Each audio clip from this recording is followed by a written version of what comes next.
Bonsoir à tous, je suis le créateur de la culture infirmière. Je me présente, je suis un jeune diplômé en sciences infirmières, promotion 2013. Je suis là pour vous aider et vous développer un petit peu vos savoirs. Je voudrais vous expliquer tout d'abord à quoi sert la culture infirmière. Alors, c'est une bibliothèque, comme je l'ai mis.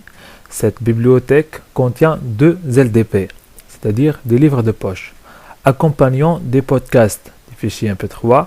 Le premier LDP intitulé Cahier de la pratique infirmière est composé en 2 parties. La première partie décrit la démarche de soins infirmiers en intégrant un modèle conceptuel, c'est-à-dire un cadre qui guide l'infirmier dans sa pratique, dans son soin. Et la deuxième partie parle de certains actes propres à l'infirmier, ce qu'on appelle des fiches techniques. Pour le deuxième LDP, qui est intitulé Pathologie et soins infirmiers, ce dernier permet de vous expliquer certaines pathologies, c'est-à-dire les pathologies les plus répandues dans chaque service de soins, ainsi les explorations médicales, le traitement, etc. Et enfin, je vous parle du rôle de l'infirmier dans chaque pathologie étudiée.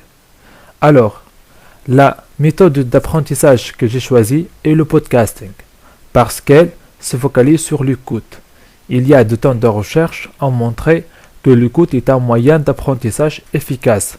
Déjà, il y a certains établissements d'enseignement, en particulier au Canada, ont au fait de voir l'intérêt du podcasting comme une approche complémentaire à leur cursus. Et je sais bien que la lecture est parfois ennuyante pour la plupart des étudiants. C'est pour cela que j'ai essayé de changer la méthode d'apprentissage.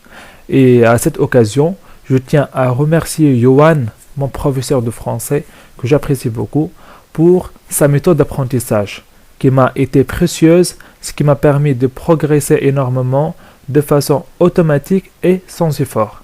Et en bref, je vous remercie de m'avoir écouté et vous aurez prochainement le premier podcast. Soyez la bienvenue et à très bientôt.